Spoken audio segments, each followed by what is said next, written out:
After 5 years of building a life together, she looked me dead in the eyes and told me to get out. I can't believe you bring up marriage after 5 years. I said, understood.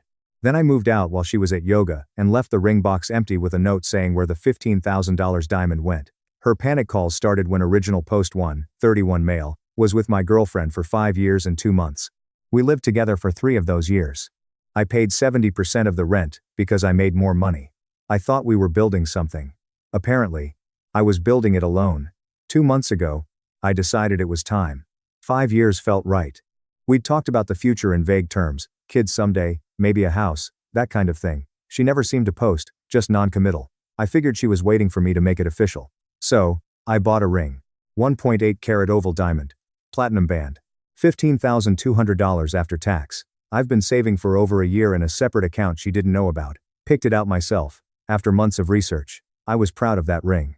I planned to propose on our anniversary, which was 3 weeks away, but I wanted to have a conversation first. Make sure we were on the same page about timelines, expectations, all that adult stuff. I didn't want to blindside her with a proposal if she had concerns we should address first. Big mistake. Huge. We were making dinner together on a Sunday night. She was chopping vegetables. I was handling the pasta. Casual. Comfortable. I thought it was the perfect moment to bring it up gently. Hey, I've been thinking about us lately, about our future. I wanted to talk about where you see things going, like marriage, eventually. She put down the knife slowly. The look on her face was like I'd just suggested we adopt a mountain lion. Marriage? Yeah, we've been together 5 years. I love you. I figure we should talk about. Are you serious right now? I was confused. Yes. I thought it would be good to discuss. Get out. I literally took a step back. What? I can't believe you bring up marriage after 5 years like this is some kind of deadline. Like I owe you something. This is exactly the kind of pressure I've been dreading. You're trying to trap me. Trap you? I just wanted to have a conversation. Out. I need space. I can't even look at you right now. She was shaking, actually shaking, like I'd threatened her instead of trying to talk about our future. I tried to calm her down, asked what I'd done wrong. She just kept saying she needed space. That I was suffocating her. That she couldn't believe I would spring this on her after everything. After everything? After 5 years of me paying most of the bills, planning our vacations, cooking most of the meals, being her +1 to every family event while she wasn't ready to meet my parents. I slept on the couch that night. She didn't come out of the bedroom until noon the next day. When she did, she acted like nothing had happened. Made herself coffee, scrolled her phone, didn't acknowledge me at all. I asked if we could talk about what happened. There's nothing to talk about. I overreacted a little. But you need to understand that marriage isn't something I'm ready to discuss. When I'm ready, I'll let you know. Until then, drop it. Drop it? 5 years and I was supposed to just drop it? Wait indefinitely for her to decide if I was worthy of a real commitment? Something clicked in my head. Or maybe it broke. Hard to tell. Okay, I said. Understood. She looked satisfied. Went back to her phone. I went to work. But I started planning. See. Here's what I realized in that moment. She wasn't scared of commitment. She was scared of committing to me. There's a difference. She wanted all the benefits of our relationship, the financial support, the stability, the companionship, without ever having to make it official. I was a placeholder, good enough to live with, not good enough to marry. I spent the next week, acting normal. Going to work, coming home, making dinner together. She was cheerful now that I dropped it. Even affectionate, like rewarding a dog for finally learning a command. Meanwhile, I was quietly getting my affairs in order. I found an apartment, month-to-month lease, available immediately. I signed the paperwork Tuesday. I rented a small storage unit and started moving things out gradually. A box here, a box there. She never noticed. She barely noticed anything I did unless it directly benefited her. Thursday, I took the ring back to the jeweler. They had a 30-day return policy, and I was at day 22. Full refund. $15,200 back in my account. Saturday morning, she left for her usual yoga class. 90-minute hot yoga. She'd done it every Saturday for 3 years. I had a consistent window. The moment her car pulled away, I moved fast. I'd already packed most of my essentials over the week. Books, clothes, electronics, important documents. The big furniture was hers anyway. She'd insisted on buying everything herself when we moved in, because she had specific taste. Fine by me now. Took me 45 minutes to clear out everything that was mine. The apartment looked almost the same. She probably wouldn't even notice for hours. But I left something behind. On the kitchen counter, I placed the ring box. The empty ring box. Inside, I put a note. You asked me to drop it, so I did. The ring I was going to propose with has been returned. $15,200. It's going toward my new apartment deposit and first month's rent. Thank you for making it clear where I stood after 5 years. I won't contact you again. Please don't contact me. We're done. I took one last look around, left my key on the counter next to the box, and walked out, turned my phone off for 3 hours. When I turned it back on, I had 23 missed calls and 41 text messages. The first few texts were confused. Where are you? Why is your stuff gone? What is this box? Then she found the note. Call me right now. You're joking, right? This is some kind of sick joke. You can't just leave. We need to talk about this like adults. I can't believe you would do this to me after everything I've done for you. The voicemails were worse. Crying, screaming, demanding I come back immediately, calling me a coward, then switching to begging me to just talk to her. I didn't respond to any of it. Her mom started texting me around 6 p.m. Apparently, my girlfriend had called her in hysterics. Her mom's texts were interesting. You need to call her right now. She's devastated. I don't know what happened between you two, but abandoning her is not the answer. She told me you were going to propose. She was excited. I don't understand why you'd leave like this. Wait. She told her mom I was going to propose and that she was excited? So, when I brought it up, she screamed at me to get out, but she was telling her family she was excited about a proposal? I texted her mom back. Did she tell you what she said when I tried to talk about marriage? Ask her.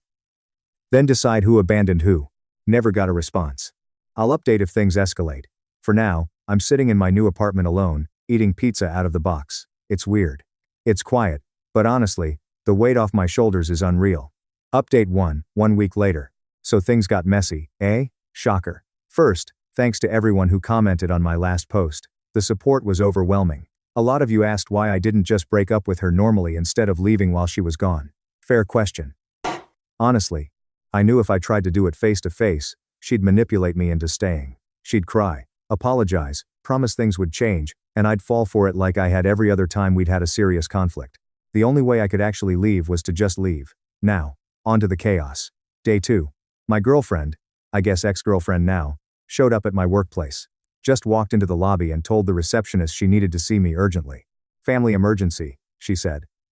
My receptionist buzzed me, sounding concerned. I went down there and there she was, looking rough, puffy eyes, messy hair, wearing the same yoga pants from Saturday.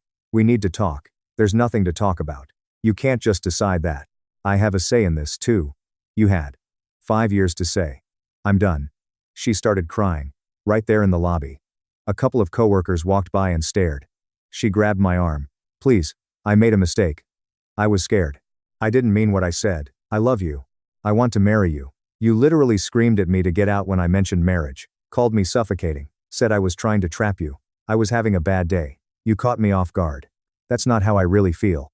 That's exactly how you really feel. You just didn't expect consequences. She shifted tactics fast. Fine. Fine. You want to know the truth? I was planning to propose to you on our anniversary. I had it all planned. You ruined it by bringing it up early. I stared at her.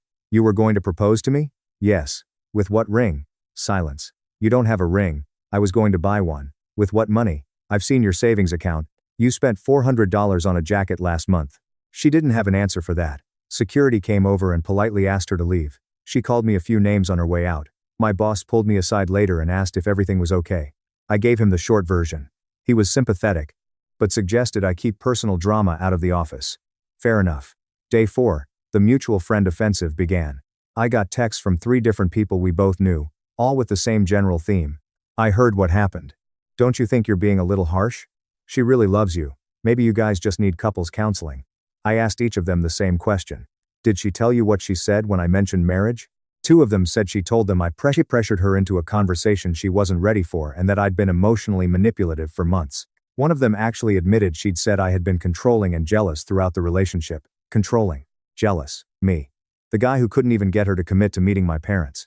I set the record straight with all of them. Told them exactly what happened. How she screamed at me.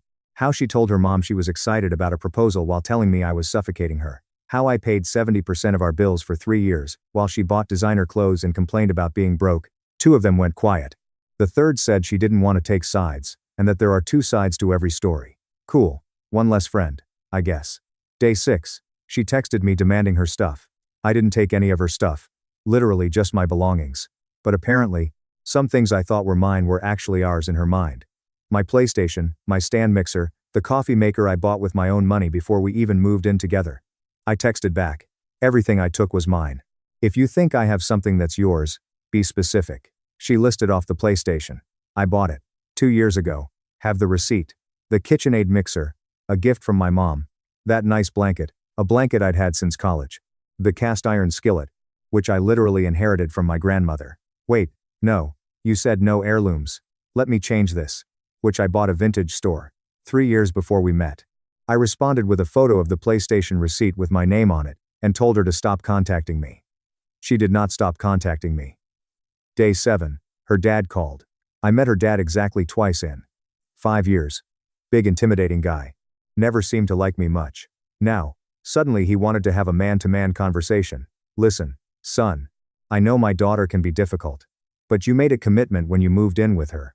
You don't just walk out on that. With all due respect, sir. I tried to make a bigger commitment. She screamed at me and told me to get out. So, I got out, permanently. She didn't mean it like that. She's got anxiety. You know how she is.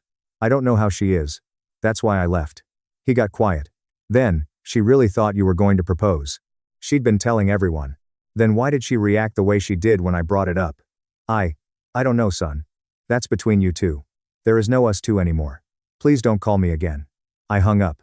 He didn't call back. Here's the thing that's been eating at me though. She'd been telling everyone I was going to propose. Her mom, her friends. Apparently. Her whole family knew. She was expecting the ring. But when I tried to have an honest conversation about marriage, not even the proposal, just a conversation, she exploded, called me suffocating, told me I was trying to trap her. The only explanation that makes sense. She wanted the proposal, the ring, the wedding, all of it. But she wanted it on her terms, when SHE decided. The fact that I initiated the conversation meant I wasn't following her script, and that was unacceptable. Some people don't want a partner, they want an audience member for the show they're directing. I'm done being in her show. More updates to come probably. She's not the type to give up easily. Update 2, 2 weeks later. Final update, because I'm genuinely done with this situation and need to close this chapter. Let me catch you up. Week 2 started with my ex, trying a new approach, the apology tour. She sent me a long email, detailing everything she was sorry for. The screaming, the overreaction, the miscommunication. She acknowledged that she'd been scared of her own feelings, and that her fear of commitment stemmed from childhood trauma she'd never processed. She ended the email with, I know I don't deserve another chance, but I'm asking for one anyway. I'll go to therapy. I'll meet your parents. I'll do whatever it takes. I was ready to spend my life with you. I just didn't know how to say it. For about 30 seconds I almost believed her. Then I remembered she had 5 years to say it. 5 years to show it. Instead, she screamed at me in the kitchen and told me I was suffocating her. I didn't respond to the email. She didn't take the silence well. Day 3 of week 2, she showed up in my apartment building. I still don't know how she found my address. Maybe she followed me from work. Maybe she hired someone to look it up. Either way, she buzzed my unit at 10 p.m. on a Tuesday. Please, just 5 minutes. I need to see you. I almost didn't answer. But I figured if I didn't, she'd just keep showing up. I went down to the lobby, didn't let her up. She looked different, more put together than the last time. Full makeup, nice outfit, like she was going on a date. Can we please just talk? In person? Like adults? You have? 5 minutes. She took a breath. I know I messed up. I know what I said was horrible. But you have to understand where I was coming from. I felt ambushed. I wasn't ready for that conversation. You've been telling your family I was going to propose. You were expecting it. She blinked. That's different. I was expecting a proposal, not a conversation about marriage. You took all the romance out of it. You made it feel like a business negotiation. I let that sink in. So, let me get this straight. If I had just proposed without discussing it first, you would have said yes. Yes. That's what I'm telling you. But, I tried to have a conversation about it to make sure we were on the same page before I committed $15,000 to a ring and a lifetime to you. That was suffocating? She opened her mouth, closed it. You didn't want a partner. You wanted a performance. You wanted me to read your mind, follow your script, and never ever deviate from whatever fantasy version of this you had planned. That's not fair. You screamed at me to get out for trying to communicate like adults. And now you're telling me you would have said yes to a proposal. Do you hear yourself? She started crying. The real kind, not the manipulative kind. I could tell the difference by now. I don't know what's wrong with me, she said quietly. I don't know why I'm like this. I love you. I've always loved you. I just couldn't say it right. For a moment, I almost felt sorry for her. Then she followed it up with, so, can we just start over? Forget all of this happened. I'll even let you propose again. The right way this time. She let me propose again, the right way. We're done. Please don't come here again. I walked back inside. She stood in the lobby for another few minutes before leaving. The security camera confirmed she finally left around 10:45. Week 3 is where it gets interesting. Remember how she'd been telling everyone about the proposal? Turns out, she hadn't just told family and friends. She told her co-workers, her boss, her entire extended family. She'd basically planned a whole announcement for when it happened. When it became clear I wasn't coming back, she had to explain to all these people why the proposal never happened and why her boyfriend of 5 years had suddenly moved out. From what I heard through the grapevine, thank you, mutual acquaintances with loose lips, her story evolved several times. Version 1. I had commitment issues and panicked. Version 2. I was seeing someone else. I wasn't. Version 3. I was emotionally abusive and she'd finally escaped. Really wasn't. The problem with lying to that many people is that the stories don't stay consistent. Different people heard different versions. Eventually someone compared notes. Her cousin reached out to me on social media. We met once at a holiday party. She wanted to know what really happened, because she was getting 3 different stories from family members. I told her the truth, simply and clearly. Her reaction? Yeah. That sounds more like her. I'm sorry. Apparently, I wasn't the first person my ex had done this to. Her college boyfriend had ended things abruptly too. The family story was that he was the problem. Now her cousin wasn't so sure. I don't know what happened after that. I stopped following the situation. Blocked her on everything. Changed my phone number, because she'd gotten her friends to text me from their phones. I'm 2 months into my new apartment. Still month to month because I'm not sure where I want to be long term. Work is fine. Life is quiet. I'd be lying if I said, I don't think about her. 5 years is a long time. There were good moments. A lot of them, actually. But the good moments don't cancel out the fundamental incompatibility that revealed itself in that kitchen. She didn't want a conversation. She didn't want a partner who communicated. She wanted a prop in her personal narrative. Someone who would perform on cue, and never ask questions. I'm not that guy. I never was. I just didn't realize it until she forced the issue. Last week, I got a final text from an unknown number. Obviously her, using someone else's phone. You'll regret this. You'll realize what you lost. And when you come crawling back, I won't be there. I didn't respond. But I did smile a little. Because here's the thing, I already know what I lost. 5 years with someone who couldn't say I love you without conditions. Someone who wanted the wedding, but not the marriage. Someone who exploded when I tried to communicate and then blamed me for not reading her mind. I lost a fantasy. The reality was never what I thought it was. The $15,200? Went toward my deposit. First month's rent, and some new furniture. I've got a decent setup now. Nothing fancy, but it's mine. The ring box I left behind? Apparently. She kept it. Her cousin mentioned that she still has it on her dresser. I don't know why. Maybe as a reminder of what she lost. Maybe she's hoping I'll fill it someday. I won't. Some doors once closed, stay closed. Thanks for reading. Take care of yourselves. And if someone ever screams at you for trying to communicate, believe them. That's who they are. Thank you so much for watching. Until the end. If you really like our videos, please don't forget to like, share, and subscribe. Have a great day.